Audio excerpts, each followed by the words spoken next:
Welcome to Season 2 of the Rise podcast, brought to you by Rise Physio and Rise Fitness. I'm Matthew Camilleri, I'll be your host. I'm a physiotherapist and the founder of Rise Physio and Rise Fitness. Our mission is to help you move better for the long term. We'll share expert tips, real rehab situations, and how to be better for the long term. Building a stronger, healthier you, one step at a time. Today's guest is qualified in performance nutrition with a special interest in enhancing lifestyles through clean foods and interesting recipes. She's also a retired water polo player, having captained her team and also formed part of the national team for a number of years. Her clientele range from local athletes, gym goers, or in reality, anyone looking to improve their diet and lifestyle. She believes firmly and builds her practice around education, planning, and what I really loved, simplification. A process she believes can lead to incredible results, and we've seen this happen firsthand at Rise Fitness. Today's conversation is extremely relevant in this fast-paced world we live in. How do we eat well without restricting ourselves and without sacrificing huge amounts of time to prepare and to plan? Steph, welcome to the show. Thank you so much for accepting my invite. Thank you. It's really great to have you here. I really admire your work. I've had so much positive feedback from the clients we work with, so I'm really interested in delving a little bit deeper into nutrition with you. Thank you. Steph, I'm going to get you in at the deep end. Yes. This is, I think, the challenge you face with almost all your clients. I personally want to eat well. Our clients want to eat well, gym goers want to eat well, but everyone feels like they have to have a private chef in order to achieve results. Like they need so much time, so much dedication, or so much money. Is that the truth, or is there a better way? There is a better way. The truth is that it's the reality around us right now, and you can work in any job. People don't have much time. This is the general feel that I get from, let's say, all my clients, be it young youths, who parents help out, obviously, with meal plans, with the food, to also people in their 40s, 50s who are still working. The issue is that people work long hours, are more stressed on their jobs because they need to achieve certain goals, obviously have expenses that are, more than it was 30 years ago. And they lack the time. So at the end of the day, they find that they don't want to spend hours in the kitchen. Of course. In reality, you don't need to spend hours in the kitchen to have a good, healthy, tasty food, tasty meal, right? So you're saying we can get the result of eating healthily and pleasurably, in the sense of, because that's quite important as well, stuff that tastes good and we enjoy eating, without dedicating six hours a day. Exactly. In the past, we had people who used to spend hours in the kitchen, be it a man, be it a woman, whoever, because perhaps maybe one wouldn't work, right? The reality now is different. In the past, even the idea of eating healthy would be being on a diet. Now, it's a different scenario. You can eat healthy and not be on a diet, or just call it your own personal diet. Okay. By the term diet, do you mean restricting calories, or do you mean a very set plan, or do you feel just like, can we just explore that a bit more? What do you mean by the word diet? Your lifestyle. Okay, so someone who wants to lose weight needs to have a deficit. That we know. When we say a deficit, it's a deficit of calories. It doesn't mean that you're going to be eating less food to what you're used to eating. Wow. Some people might need to lessen certain portions, but generally what I'm finding is that a lot of people come to me and say, I eat nothing all day, and then in the evening I have that one massive meal. And is that a problem? It is a problem. Now, when someone, for example, is fasting, there's absolutely nothing wrong with fasting. There's a lot of health benefits, and it's scientifically proven. But if you are not disciplined then to that, let's say, 2 meals that you're having in a day, to what's in that meal, the calories you're having, but more than the calories, the macros, the carbs, the proteins, the quality of your food. We've touched upon a lot of topics already. Yes. We're going to explore them in detail because Yes. you've said so much that I want to know more about myself. I know that you work with both athletes and let's call them everyday clients, general population, people who are not dedicating their life to training or to nutrition, but want to attain results as well. Can I just ask you if there are fundamental beliefs that you have around nutrition which stay the same throughout? So what are like your values, your principles around nutrition? Yes. All right. So there are some things that I would like guide clients, perhaps when they go abroad, which reflect how it should be on a daily basis when they are living and working at home. For example, if you're going to eat carbs, have them in the first half of your day. Now, the reason behind it, and this goes also for athletes, but athletes, I'm going to mention a point later on because I need to open up on that because it's a slightly different scenario. Okay. You need carbs for energy. That's the most basic way to explain why you need carbs. You don't need carbs at dinner time before you're about to go to sleep. So if we're talking to someone who's diabetic, I'm going to tell you absolutely 100% because they pay more attention, obviously, to the carbs, and the sugars and the carbs. Whereas someone who does not have any health issues would not really think much about this, and that's where we need to think about this because energy levels, you don't need to spike them late at night. So in reality, you would absolutely cut out carbohydrates in most cases in the evenings? In the evenings, yes. Okay. But then if you are an athlete or somebody who's training late at night, which we have a lot of people who do tend to go to sessions late in the evening, or arrive home late, so then they have to start preparing their dinner, then you have to include some form of carb. Why? Because your sugar levels are very low, you're going to go to sleep and they're going to go even lower, and you're going to wake up the next morning, even if it's not for a workout, but you need to get on with your day.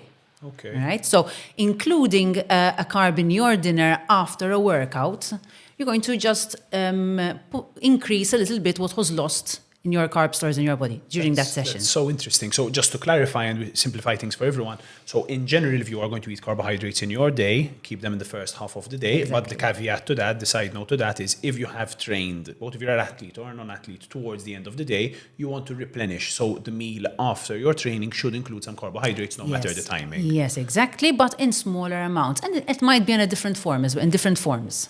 Okay, tell me a bit more about that. What do you mean by For example, a small amount of rice. Okay. Or barley, okay, which is higher in fiber. Or, for example, 3 baby potatoes. So nothing massive. So we're not talking about a full plate of pasta here. We're talking about having the protein in your plate, the vegetables in your plate, and a small amount of carbohydrates. This is after a training session. Or it could simply be, if you do not feel like having dinner, there are people who do not stomach a dinner in the evening after a workout. So it could be something very, very light like rice cakes, for example, which are the carb, with ricotta, some spinach leaves, maybe a boiled egg to add the protein. Okay. And you have that combination. But the combination of carbs and protein is very important after a session or a workout. Okay. And so you've mentioned a certain type of carbohydrate and you've mentioned volume of carbohydrate. Are there carbohydrates that we should avoid in the evening? So are there types of carbohydrates that we probably shouldn't be eating even if it's after a workout? Yes, I mean, we always have those simple sugars. The simple sugars are the sweets, the chocolates, the cookies, the cakes. Simple sugars that basically spike sugar levels very high and then suddenly drop them. Okay. So we should definitely avoid those. So in reality, those should be avoided throughout the day if possible, but if you are going to indulge, it's better to indulge earlier in the day. Exactly. And the problem is out there that when people go many hours without eating, because maybe that's what they always were used to, or because of the hurried lifestyles we have, they don't have time, or they just forget to eat as well. Cravings come knocking at the end of the day. Afternoon to the evening, and probably a lot of people out there will be nodding right now to this because it is the reality. Whenever someone tells me I have cravings, I know when it is. It's usually in the late afternoon and the evening. There are mental aspects of this, but also physical aspects to it. Yes, because once you have a lack of intake in terms of calories, not just the day before or just today, but a number of days prior to you getting these cravings, the body's going to tell you, listen, I am at a deficit every day, but what you've been giving me hasn't been good enough, and I need more. My carbs. I need my energy. And then that's where people might not make the best choices. If they're stocked up with biscuits and chocolates, you reach out for the tastiest thing. Well, the tastiest and probably the thing that's going to give you the most sugar, the most carbohydrate quickly, because Yes. you're getting that instant spike. Yes, but then within 15 minutes they're hungry again, and then Yeah, well, I'm nodding as well myself. I think half the world has this problem. Yes, yes. Okay, so we've talked about one of the principles being carbohydrates and carbohydrate timing. Is there anything else which is like a big principle for you that you really talk about, think about? hydration.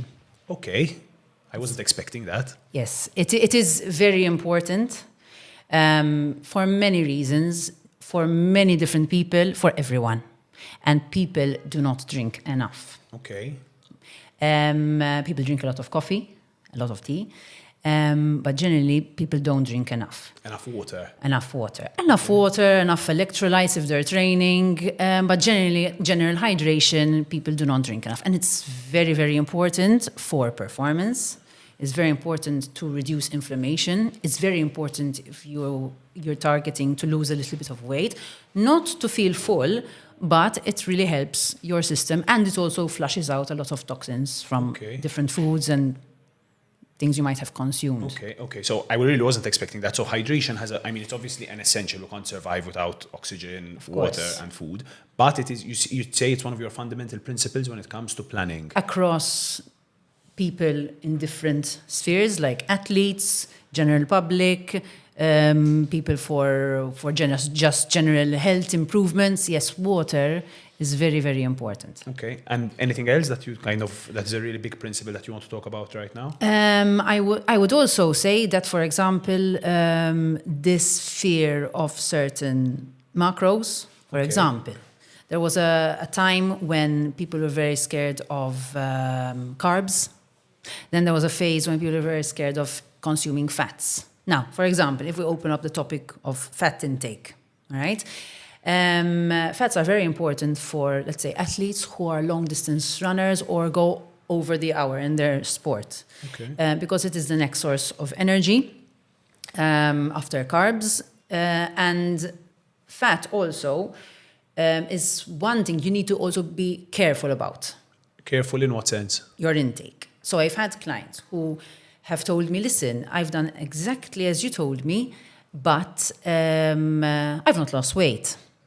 And I would then obviously question, listen, okay, so did you do something different? And they would tell me, like, listen, I had like a handful of nuts extra every day. And that can literally go up an extra 500 to 700 calories. No way, from a handful of nuts? Yes, a handful. We're not talking about 10 almonds, we're talking about 30 to 40 almonds, you know? Wow. So that awareness is very important, both for the good side and also the negative side. It's important, but we need to be more aware of our intake. That basically per gram, that has the highest calories. Fats? Yes. Okay. Yes. Now we know we have good fats like avocado. People tell me, listen, but I love eating avocados. Good. But you still have to limit your intake. The amount. Well, and just to clarify as well, there's nothing wrong with almonds, for example. Definitely not. But it's knowing that it's very calorific, that it has it's going to give you a lot of calories for a small volume of food. That's it. And being aware of this can help, obviously, and not being aware will hinder. Okay. And that's where out there's a bit of a lack of knowledge on what is right and to what amounts you should eat. Okay. Just to pause for a second, because I feel we've used that term that perhaps is very important, but perhaps people don't know enough about, and perhaps I don't know enough about either, which is this concept of macronutrients. Can you tell me a bit more about that? So what is, like a lot of, I also used to think that food is just food, but there's different types of food, and that's where macronutrients come in. Yeah, so we have more about that. So we have, macros are the carbs, the proteins, and fat. Then you have the micros, which are the vitamins, the minerals, right? But let's start with the macros. So carbs basically give us the energy we need on a daily basis. It's very important, and we function better when we have more carbs in our body. Then we have the protein. So protein helps in muscle build, muscle recovery, either if you have an injury or you're just healing from a very sore gym session, basically, and also for the muscle growth. When someone is following a weight loss program or journey, they try to add more protein to their diet because it makes them feel fuller longer, and it's true. Okay, whereas fats are very important because it's the next source of energy when we're lacking it after maybe a very, very tough workout. But it's also there because we have very healthy fats, like the omegas, which are important also for cognitive function. Wow, okay. So if you're not having enough fat, it might mean your brain won't work as well. I mean, you won't function possibly as good optimal. as. Okay. So these are very important. But for absorption of these macros in our body, we need to eat the right foods around them. For example, if I'm having my chicken breast, and I'm having my veg on the side. The veg on the side is not there just to fill the plate, but it's there so that the protein will be absorbed better thanks to the vitamins in my veg in my body. Okay. It really does get complex at this point. That it can get even more complex, okay. but I'm not going to get into that because obviously the body is a complicated mechanism, but then every human body is different. It's different. So we're talking about principles right now, but then there's obviously individualized things which would need kind of one-on-one 100%. 100%. Okay, I want to talk a little bit about an important concept in nutrition that isn't food or macronutrients, and that is how do you get people to stick to their plans? So I know that you're maybe a little bit more loose around plans. You really like to give people flexibility, and that's one of the things I love about your approach. But at the end of the day, we do need to stick to certain levels of guidance with what we do eat. So what's your psychological principle almost to get people to stick to it? Okay, so you have to understand the individual. You have to work around them. You can't force something onto them because it just becomes overwhelming and it won't work. But what are we talking about here? So you have to go into their lifestyle. What's the work that they do? If they're working night shifts, if they're working long hours sitting down, if they're out and about outdoors all day, because you cannot give them certain foods. If I'm dealing with someone who is always outdoors, I can't give him a yogurt as a snack. Of course, because it gets complicated how to store it. Although it's possible, but you don't want to push that much on. Things. Exactly. So it is about understanding their lifestyle. It is also about their food preferences, what they like, but most importantly, what they do not like, because no one likes to find food in their diet that they hate. Of course. That's it. Understanding the dynamics at home. If they are doing it for themselves, but then they also have other people in their household who need to eat, you have to also get to know a little bit about what the other family members like and dislike. Because you don't want to end up making 3 different meals for dinner every day. Which complicates things. And then you'll just give it up. Okay. So you have to understand that. You've got to also get to know about if they're fine with doing certain meal preps, if they're fine with having perhaps a cooked meal, but then you can freeze it for 2 weeks' time. Everyone is different. Okay. So there are different aspects of understanding a client. And it will ultimately result into them feeling more relaxed, them getting more involved in this change, that it becomes part of who they are. Yeah. So it really, the fundamental principle you're talking about here is you try to understand the client and to simplify things for them. Exactly. It's not really a hack it's trying to fit around that person's needs and desires. Exactly. And basically, you have to communicate with them. Communication is key. So if they're out shopping and they see a product and they want to learn about it, they know that they can reach out and get an answer about, listen, okay, so that might not be as good. The education part of it, because ultimately they need to learn and you need to give them that knowledge so that eventually they know. Understood. And I really like how you've put this together, because when we were preparing for this podcast, you told me that your 3 fundamental concepts are education, structure, so giving a person structure, and making things as easy as possible. And I really feel that that's what you're talking about here, that, if you can set those 3 things, if you can be almost a source of guidance for people, then you're going to make their life so much easier. That's it. And also making them understand that although you are giving them the guidance, it's not to be followed religiously, and that just because they change something in a meal, it doesn't mean that they're going to fail. But the reality is this. If in the morning I wake up and I forgot to take out my chicken in the morning, does that mean that's it, the day's done? No. So that's where then I come in to just advise, listen, instead of that, you can take something similar protein-wise, and you're still fine. Yeah. You know? So you have to be realistic, that people have very rushed lifestyles, and it's okay. It's just about pushing that knowledge onto them so that they know, listen, I can choose this. I'm fine. I've made a choice. I'm mindful over it. I know what I'm swapping, and eventually I'm going to be able to do this on my own. So we've talked a lot about making things easier. From the flip side, what would you say the biggest challenges that come your way are? So what are the biggest challenges to people having a successful outcome with a course of nutritional education? Okay. Sometimes when it comes to, for example, families with kids. Okay.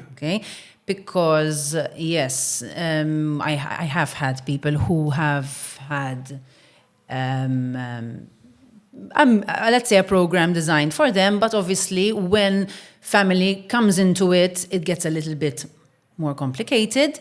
I think complicated because kids sometimes tend to be a little bit picky, and they end up having to forget themselves and focus on what the rest of the family is. This is one of the things I see very often, in fact, that, let's say, women, okay, moms, I'm just going to mention a part of society, exactly. Sometimes they end up either overeating because their kids leave some food and they eat it themselves, or eat that only and not focus on themselves because they prioritize and they end up forgetting, to put themselves first. Although it's not easy to put yourself first when you have a family. I think that is one aspect of someone trying to follow their own diet, but then are caregivers in the family and have to focus on other people, so they end up, putting themselves last. I think that's one of the struggles. I think another struggle is people go abroad very, very often. And eat out. Yes. Now, let's start off with the eating out point. People work a lot nowadays and they want to enjoy themselves. They have lots of events. Yes, so when they go out, sometimes they don't have a choice of what they eat because they're either invited or set menu and whatever. So people find this a little bit of a struggle, although I do give guidance on this. There are ways to go about it. We'll talk about in detail because I think it's quite an important one. Exactly. And yes, going abroad, very often people go abroad either for work or opt to go abroad on a holiday every couple of months, which is different how it was 20 years ago. Okay, so we have to mention everything. People feel that when they go abroad, then when they return, it's a bit of a struggle to get back into a certain routine. Everyone feels this, even be it if you're just training, be it your own diet. People tend to think that they shouldn't put on weight when they're abroad. In reality, it's ideal just to maintain it, so you don't stress yourself out because, most people put on a little bit of weight when they go abroad. But ultimately, it's very important that you enjoy the break that you have. Your mental break, your physical break, of course. That's it. Yeah. I mean, it seems like there's so many uncontrollables. You almost have to individualize things. I think what we mentioned before as well of people not eating all day and then having this kind of absolute going crazy in the evening is such a challenge for people my age, for athletes, for people who are busy in the office as well. So it's great that you gave some points around that as well. We started touching upon eating out. And this is in that topic of controlling the uncontrollables that I really want to discuss with you. And I know you put a lot of work into helping people eat well when they're at a restaurant. I want to challenge you with a question here. Do you feel that restaurants should write calories on all their menus? Do you think that every meal we see in a restaurant should have calories on it just to make people aware? I think it will be a very good idea to do that. It's done already abroad. I've seen it myself, and it's done generally. For example, in the UK, it's done when a company has, for example, more than 20 restaurants around the country. Okay, so when it's a chain. It is a chain, exactly. And obviously, the place, the restaurant itself isn't a healthy food restaurant. So it's just a normal restaurant, but it is astounding to what actually you see. So like it would create a lot of awareness. I'm sure most of the restaurants won't do it because It's bad for business. it is. But it would be great if it's enforced over some restaurants around in Malta because people need to know what they're consuming. Okay, I'm going to be a little bit of the devil's advocate, but is there a downside to that? So is there a downside that people are so aware it almost creates like an anxiety to eat out that, you're going to have a pizza and you consuming 2,000 calories and it's 80% carbs and fats, There is that downside. There are a lot of struggles with eating disorders, possibly more than we actually know. People probably don't even know that they have an eating disorder. So yes, sometimes counting every calorie can become addictive, and this creates trouble mentally later on down the line. But still, in my opinion, there's more positives than negatives. There's more something like positives than negatives. Okay, so calories on menus, that's definitely a help, but it's not happening yet. It is in some places, but Not widespread. not widespread. How do I, right now, tomorrow, I'm going to go out to eat at a restaurant. How do I go out to eat and not mess up my week of eating healthily? Will it mess up my week of... Definitely not. Okay. I mean, listen, you can. I would have I call it a free meal once a week. It's kind of like the old way of saying a cheat meal. But I would rather not call it a cheat meal because if on the day I do not feel like eating something junky, for example, just junky, I can opt for something healthy. This is when I'm eating out, right? Because you should not link guilt with food. That's where a lot of people... Make a mistake. Exactly. So, but let's say I want to eat out and I want to stick to eating something good for me. So what I would do, I would have something to eat before I go out to eat. So I'm not going out on an empty stomach. This would prevent me overeating on either the starters or the bread that's on the table before my meal. That's something a lot of people do, in fact. They go really, really hungry to a restaurant and really eat a lot of bread, for example. And then for the actual meal itself, they're already full. So actually what you're ordering, you should eat it all because it is possibly better for you. Better for you. And on this point of eating something before, is there something you would recommend that people eat before in the sense of is it better to have a salad versus a sandwich versus a... Yes, I would go, for example, something like either a chicken salad or a tuna salad, something light. So Light. we're not talking about a big bowl of salad and chicken. Just something light. Okay. So I would definitely go for kind a of salad. replace the bread bit, the oil bit. Exactly. And So all you of don't that. overeat on that. And also, I would definitely recommend to check the menu before you go to the restaurant. So let's say you know where you're going. So you check the menu, so you've made already an informed choice before actually going into the restaurant. Why? What happens usually is this. You arrive at the restaurant, there's the smells, there's the social aspect of it, which is fine, because the person sitting next to you, you randomly ask them, listen, what you're having? And they'll say, I'm having a burger today or a pizza.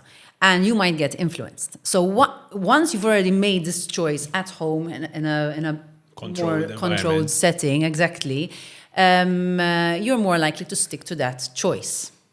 This is like shopping in a supermarket. If you really go hungry to supermarket, you start buying things that you actually don't need. Whereas if you have a list that you've prepared from home, you just go there and, listen, I need these and try to stop there. Well, and also avoiding going hungry to a supermarket, because that's a killer. That's it. Exactly. Cool. Okay, so some really good advice there. Anything else around restaurants, or is that more or less... Yes, there's a lot more. Okay. For example, let's say you opt for a chicken Caesar salad. Okay. Now, we all know there's a dressing there, and we all know that the dressing sometimes is too mayo-based, unfortunately, but that's the reality. And we all know that it's drizzled on top. I would always ask for the dressing on the side. Or you're having chicken, and it's got that mushroom sauce or something like that. I would always opt to have it on the side. Why? Because I can have the sauce, but I am in control of the amount. Whereas if it's poured on top of it, you're kind of... You're going to eat it all. Exactly. Okay. Most of the people that listen to this are in their 20s to 40s, and as we all know, that's wedding season, you know, like you end up having 5 to 10 weddings a year, you're out at events all the time, there's alcohol, there's finger food, usually not the most healthy environment. Any tips or tricks around that? So how do we control that area? Yes, for sure, like weddings. That's the next thing that is a very interesting topic with a lot of people I talk to. You have the weddings at noon and you have the weddings in the evening, which is very, very different. So most people who go to the weddings at noon are starving until they get to the reception place. So again, the next bit of advice, have something before you go to the mass or to the reception, whatever. But don't go on an empty stomach. One, it's a very long day because then you still end up getting home by 10, 11. 10 o'clock, of course. Okay. You avoid overeating on the first finger food that comes out, which is usually pastries and very high in fat. So there you're preventing a lot of calorie intake, the wrong calories. Also the hydration. So the likelihood is that you're going to have a drink or two at the wedding. It's very important if you have a glass of something. On the other hand, you have also a glass of water. Okay, this will keep you hydrated, prevent a very bad hangover probably the next day. But also, it's just important. I would always recommend that even with someone having a cup of coffee. Okay. So just trying to get water intake along with other fluids that we're because drinking during the day. At a wedding, you'll end up having just a glass of alcohol, just that. So it's very important that if you're there for like 10 hours, important you're not just having alcohol or soft drinks or whatever, you're having water as well. It's interesting you bring this point up because this is something that I really want to understand further. You've mentioned soft drinks now, so drinks in general, but soft drinks. And also the concept of diet soft drinks versus normal soft drinks like sugary soft drinks. Yes. How evil is a soft drink? Like, should we completely eliminate it? If someone is like completely insistent on drinking soft drinks, diet versus normal? I'd go for the normal if I have to. Wow. Okay. Yes. So first of all, would you always recommend soft drinks are cut out? Yes. I mean, all right, listen, let's start from having a kid, having children. I would not have soft drinks at home. Wow. For sure. Because there's so much sugar in them.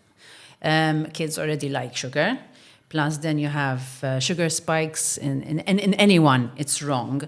But let's take someone who's always used to having like just a glass of soft drink for lunch every day. I would not tell them, okay, that's it. No, but let's phase it out slowly. For example, if you're having a glass, have half a glass.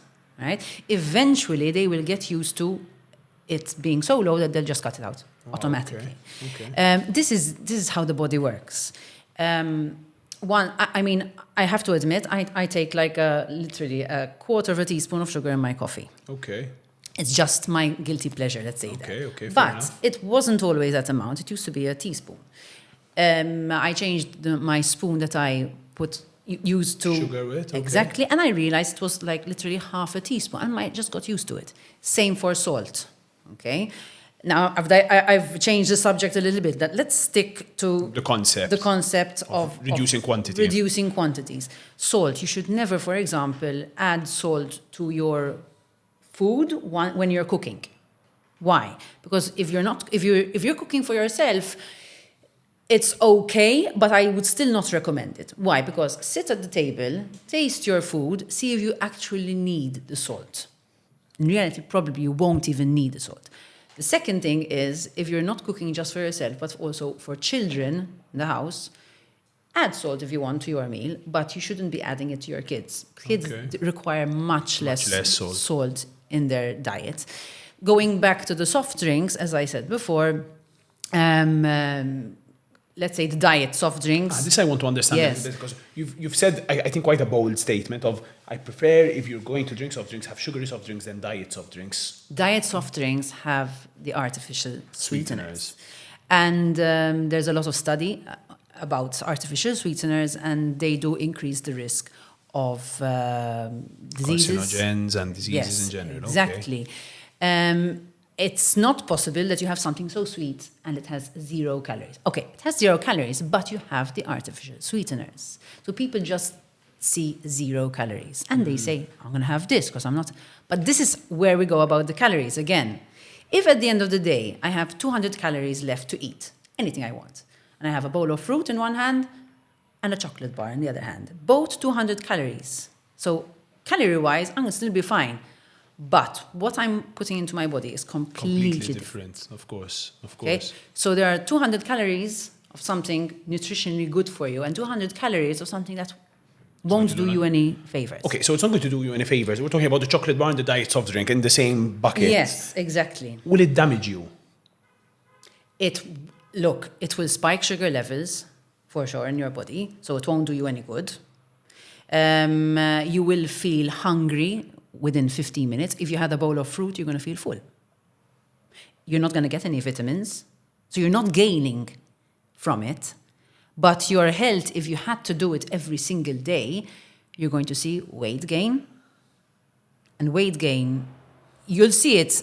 I tell you how you'll see it. Because if you cut them, if you just cut soft drinks from your daily diet and not touch anything else, you'll already see that you're going to lose certain fats around your body. Diet soft drinks as well? Yes. Wow. 100%. Why is that? There are people who, because of the artificial sweeteners, they're much sweeter than the actual sugar itself. And does it bring on cravings to have more sugary stuff? So definitely. Okay. Definitely. So by drinking diet soft drinks, I'm kind of dropping the stone on my foot as well. Yes, in general, if it's diet or if it's not. If you are having a liter of a soft drink every single day, you're always going to want more.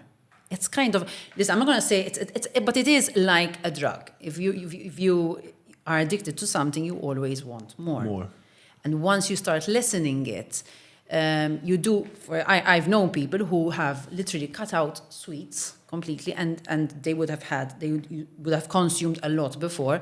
They do get a little bit of like headaches, dizziness. It's a bit of withdrawal symptoms from the drug of sugar. From the drug, exactly. Wow. Okay. I mean, fantastic. We've gone a little bit off topic in the sense of we started with controlling the uncontrollables, but I think there's some really interesting things there.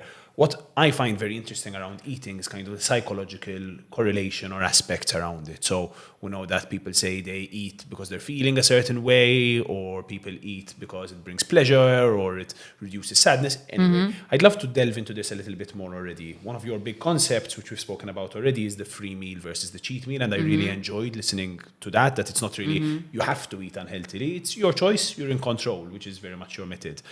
I'm very curious about why do people binge? So why do people binge eat? Like, why do they manage to... I've done it myself. I'll put my hand up. Why can I eat well all day and then all of a sudden in the evening I just want to destroy everything? You know. So what's that about? It comes from different places. It could be it could be you've eaten well all day, but then binge at the end of the day. But what have you been doing the previous days? Have you been not eating well the previous days? Have you been at a deficit the previous days? Deficit meaning if your diet, let's just say it's 2,000 calories per day, which probably it is supposed to be less. It depends what you do. But say every day you've been having at 1,500. So you're at a 500 calorie deficit every day. And then one day you've eaten really, really well all day, but still the body needs to replace all that you've not been having. And then people tend to either overeat, because they'll be like extremely hungry. Let's say that particular day you walked 10K, you did something a bit intense, the body will need it back. Okay. You know? So that is one thing. Now, I'm not saying that people should count every calorie, because that can also become quite obsessive. It does help just for you to know what you're having. For example, it's very important to read nutrition labels when you're buying. To understand the calories, the macros, the micros. And what's in your calories.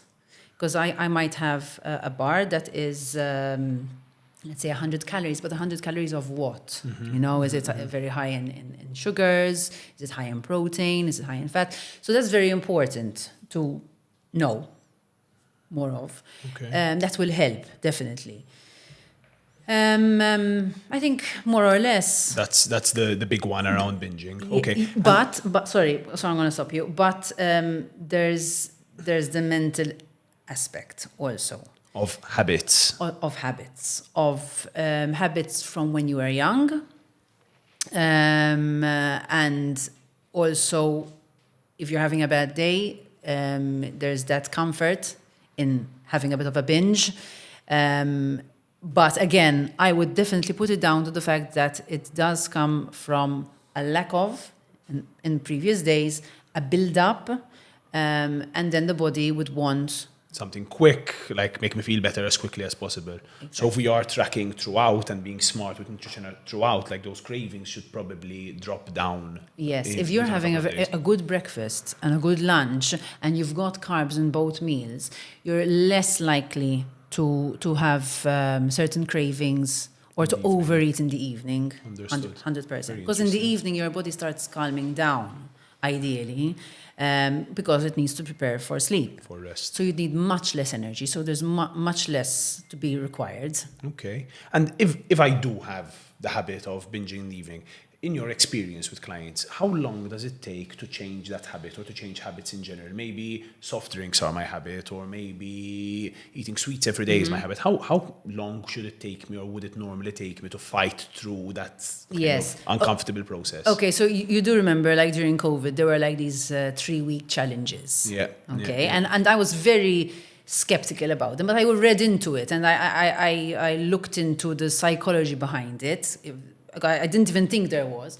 But a human being takes around 3 weeks, so like 21 days, to get into a new habit. So you start doing something differently, and if you do it repeatedly every single day, within 3 weeks, it becomes a part of who you are. 3 weeks. Exactly. So that's how long you have to fight for in reality. Yes. Like if you can get through those 3 weeks. Possibly, yes. Wow, okay. Possibly. I mean, there are people who literally go cold turkey and just stop everything, you know. But it's not the norm. But it's not the norm. But yes, that's where, in fact, these kind of like exercise training fads came from, and everyone doing these 3-week challenges. But in reality, there is psychology behind it, which does make sense. But when it comes to these concepts, I am a bit skeptical also, because what happens after 3 weeks? Yeah. So you have the guidance in those 3 weeks, but then after you're left alone, and do you go back to before, or do you have enough knowledge to carry on alone? And I think that's why, like, when you've completed programs with clients of ours or with your own clients, I think it's so important that you emphasize so much on education. It's the same concept that we follow at Rise Physio when it comes to trying to help someone to recover from an injury. It's not just 100%. about recovering or changing in that period of time, but how do we educate people to self-manage in the long term? That's it. So if I had to give a client a list and food to choose from, they might overeat or they might undereat, and they won't know why they're eating that food. Whereas if I give my client more of a structured program, they would come to understand, why am I having this yogurt for breakfast with this fruit rather than having that banana as a snack late at night? And with good communication, they will learn. Listen, because it's not as ideal to have the carb late at night. And that is the fundamental of change, education, knowing more, that's what really creates a change. It's key. Fantastic. I love to see that there's psychology behind the things we do. Yes. I'm not going to push you on the next topic to give me detailed answers, but like fad diets are such a big thing. And I'd love to just maybe in a couple of words go through a couple of the big ones and get your thoughts. So yes or no, and what they're good for, what they're not good for, who perhaps could consider them or not. So just a quick fire on different diet types. Okay, for example, we're talking about like intermittent fasting or keto diets. But before we delve into it, do you believe in extreme diets? Like, are there extreme diets which have helped people and which can help people? Are they sustainable? Okay, so there are diets that are extreme that have helped people, definitely 100%. People who need to get a quick fix because of health. Okay, so extreme diets then, yes, are necessary. I wouldn't recommend it to someone just for weight loss or someone who wants to make a lifestyle change, because it might be a little bit too extreme and it might overwhelm them and they might end up not managing. So in that sense, I would recommend it to someone who needs it literally for health purposes. There are different types of fads, and there have been throughout the years, Of course. 20 years ago, and then science would either say, listen, it might have not been the ideal, and it's not that good. But I believe that it depends on the individual. Okay. If the individual wants to try it out themselves, then I would not Stop them. I would guide them. I would kind of give them an idea of what to be aware of what to be careful about. Let's say an intermittent fasting diet. That was the first question I was going to ask you. So with fasting, when does it help? When does it hurt? How do we do it safely? Yes. So basically, there's different forms of fasting. There's the extreme fasting, and there's like 10 hours, 15 hours, that you go without food. There are lots of health benefits, and that's proven. Okay, improved cardiovascular, and we've seen the results. But the person needs to be guided well when it's time to actually eat. Okay, so you go a number of hours not eating, but it's very important to give your body the right type of food when it's time to eat. Okay, so having the right protein, the right carbs, and the right fats. Okay, since you're having, let's say, one meal in a whole day, you need to give your body the right food. The right stuff. Exactly. What we have to be careful about is that, yes, that person doesn't end up overeating, because then you're losing the whole scope of why you're doing it. And that, the person might end up actually saying, oh, I've had enough of this is not for me, and they go back to their lifestyle, how it was before, and you've not done them You've not created any change. Nothing at all. So it does depend on the person. When it comes to athletes, personally, I would not push it onto an athlete, because an athlete needs a large intake of calories on a daily basis, both the carbs, the proteins, and also fats, depending on what sport they're doing. So I wouldn't push it onto them, because it might get tricky, especially since they would need certain carbs at certain times before games or competitions or training. So there's two parts in society. Exactly. Well, with everything. Okay, keto. Who might it serve? What are the common pitfalls? What do you think? Again, when it comes to keto, it would help people who actually need to restrict certain carbs and sugars in their diets, for sure. It does improve health, but the reality is I wouldn't recommend it, again, to someone who is training. Although I have worked with a client once who asked me, listen, I want to do keto. I had some tests on me done, and it would be ideal for my body type and also the training he was doing, and it worked perfectly well on him. Wow, okay. So, and he's like an elite athlete in Malta, and it was very interesting to see the not even the end result, because it becomes who you are. A lifestyle. Exactly. But the person was very disciplined. And the moment you stop keto, you reverse all the results. Wow, okay. So it only helps, it only creates change whilst you're on it, once you're back on. Yes, exactly. At the moment you include a carb in your diet, that's it. You've stopped ketogenesis, basically. Wow, okay. And that is... So you really need to be super disciplined. That's the tough bit with that. Yes. Lately, there's been a lot on social media about the carnivore diet. So lots of people, kind of these huge guys full of muscles, eating nothing but meat and eating like a caveman. Sustainable? I mean, quite expensive, for sure. But there are also, I am the person who had always go balanced. Okay. I don't think it is that sustainable. I do know people who are on the carnivore diet and they find it amazing. I think there needs to be a little bit more study on it. I don't think there's enough study. There is already science behind it, but I think there should be more. And there will be for sure. But I personally would not eliminate certain foods from my diet just because I want to eat. Something extreme. Exactly. Yeah, Fair enough. That's my personal opinion. Okay, so balance kind of beats the extremes. There might be some health reasons here and there, but Yes. again, Balance is always balance is always best. best. Cool. I'd love to just pause for a minute and talk about some of the stuff that we have on the table today and from our sponsors, Holland and Barrett. So we have kombucha on the table. I just love it because it tastes great. But what are the health benefits of drinking something like this? So what's kombucha all about? Kombucha, as far as I know, is you can make it yourself. Okay. Yes, there's this yeast fermentation, and basically it's become very popular, and lots of brands are creating it, but it's got a lot of health benefits. Because first of all, it does include also vitamins in the concoction, but as far as I know, there's lots of good bacteria. Okay, which so is good for gut health as well? Definitely. Okay, this is such a big concept as well that everyone's Yes, talking about lately, yes. like the importance of gut health and the ability to absorb nutrients and... That's it, and eventually prevent problems like cancer, diabetes. Definitely. Okay. So something you would recommend people are implementing into the diet in a balanced way again? Yes. Okay. I do know people who make kombucha, and it's very interesting. Obviously, this is easier because it is a bit of a long process. Okay. But it's quite an old system and method. So exactly. kind of proven over time as well. Yes. Okay. And it's a natural process as well. Okay. Honey, I know that a lot of people are going for kind of really cool new versions of honeys and manuka honey.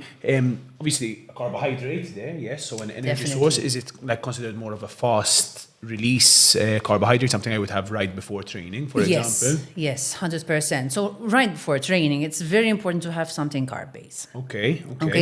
So somebody who cannot stomach food in terms of whole food, it's good. It would be ideal to have, for example, a teaspoon of honey before you start. One, it's not going to affect really your stomach, but definitely to try it in training, not on a race day. Not on a race day immediately. And I guess it's something that you don't need to pre-plan too much before the race as well, or the event before. So It's not like you need to eat 2 hours before, especially if you have an early morning run or an early morning rugby match. In my case, that was always a problem, trying to wake up at 5 a.m. to eat. Of course. What would you eat before? I mean, it always used to be an issue for me. So I used to find I couldn't eat too close. So I'd kind of try to eat a little bit more carbohydrates the night before. It would negatively affect my sleep to some extent. And then it just used to be half a banana before and a gel or something very fast release. Technically, that's what you need. That's what you need. And it depends on the sport. Of course. If you, for example, I used to do water polo. I have found through also some studies I'm doing on my research that a lot of players prefer to have their main meal 6 hours before. Okay, and then have something like a banana or a teaspoon of honey, Just for example, before. just about an hour before. Wow. Because of the stomach in the water and, and feeling heavy. Of course. Whereas, again, someone who is on their feet and running in a match or rugby, whatever, they need to also, you cannot feel your stomach full because you feel like you're going to throw up. Of course, definitely not before rugby. Exactly. And then creatine, I think this is one of the things I've been recommending the most to people. It's the most research-based supplement right now, which is great to say. There's benefits for everything really. So muscle building, long-term health, 100%. even hair health and nail health, which is quite incredible. Yes. Quite an easy supplement to use. Just like 5 grams daily, so you don't need to be overloading or anything like that. What's your experience with creatine? Is it something you recommend? Yes, I would definitely recommend it, especially to people who are training. And it is when I went abroad to work with athletes, with a football team, they were having creatine every single day. It is something highly recommended, as you said, for even not injury prevention, but muscle growth. Yeah, well, to some extent as well. Like growing muscle is the best way to prevent injury and to promote our long-term 100%. health. So. But also, in general, it's got a lot of... It's very easy to have, as you said. But you have to have it also with a good diet. It's very important for better absorption in your system. And to also prevent having bloatedness after having creatine. So it's important that you're eating well around the vitamins and supplements you're having. Well, balance with everything in reality. Okay, I just want to ask you a little bit about the future. So AI is by some perceived a threat, by some perceived an opportunity. How do you feel about the implementation of AI into nutrition? Is it helping your work? Is it challenging your work? It's very interesting, to be honest. When I see something that might be a bit of a challenge, I delve deeper just to learn a little bit more. I mean, it is something that might, not personally, but to people around us. So a lot of people go on the internet to get to know a little bit more about this and that, and might not have the ideal answers and might get confusing. So there are people who find a meal plan from using AI. From AI. Okay. And having a look at it, it's actually very interesting. Okay. But you're eliminating the human element, the person you are, let's say, reporting to, but rather than that, building a rapport with, so that you feel there is someone there guiding you. Once you're eliminating that, who are you going to turn to? Of course, of course. And there's also the huge concept we've spoken about today of communication and education. I mean, you have to direct a question at AI for it to give you an answer, Yes. whereas with a human being, they can react, open up, answer in perhaps a more open, broad manner. Yes, So, and sometimes the person might not even speak, and you'd recognize that there might be an issue, and you then start the conversation, and the person feels more comfortable once you've recognized or you've seen through them. Whereas AI obviously is not going to do that. It can give you information. Again, it might not all be correct. It is based on everything that's found on the internet, and not everything that's found on the internet it's correct. is correct. So it's not replacing you anytime soon. I mean, let's see. So it's a tough one to answer. It is, yes. I mean, I have had a client, for example, who and it's very interesting. I didn't know it could be done. Had my book, put it on AI, and asked for example, like just to see it, to have like a 2,000 calorie based diet based on my book, and it was very interesting because he gave him the full plan. Wow. And there's obviously coding involved and all that, course, of but course, I of have no course. idea how to do that. Okay, your future. So I know you're currently completing your Yes, studies in yes. what In topic? applied, it's a master's in applied nutrition. Okay, okay. And I'm doing my thesis on the senior water polo men's team, Wow. studying what they eat before their games. That's why, in fact, I mentioned it before. And basically, we'll see what happens after that. Okay, but you work full time in the world of nutrition? Yes, and I also make healthy recipes. I do that on social media, Okay. so that I share more with people who want to try things out, so that they start implementing it in their lifestyle. So you give a lot of like free advice, free nutritional advice, and you're really like kind of putting I stuff love out that. there as well. So where can people learn more about you or follow you on social media? Well, basically, I have my Instagram. It's Eat and Fuel Malta. Amazing. And also my Facebook page. They're kind of linked together. I also have my website. Same, it's eatandfuel.com. And I do sometimes update my blog, although I should do that a little bit more often. The global problem. Yes. And basically, it's just about sharing what we can do better in our lives to improve our health. Be it motivational workouts, be it recipes, be it a reflection of family life when it comes to food.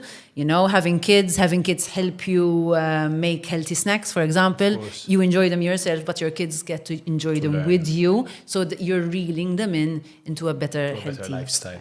Amazing. Steph, thank you so much for today. I think Thank you. the big principle for me is that you've made nutrition almost a happy place, whereas in the past there's a lot of these negative connotations of don't know, and instead your concept is all about education. How can we make things easier for people, and how can we individualize? So thank you so much for your time. That was fantastic. Thank you. And Thank for you, people Matt. listening and watching, if you found that helpful, if you found it interesting, please share it with other people who can benefit, and kindly follow us on the Rise podcast to get further episodes and further information in upcoming seasons.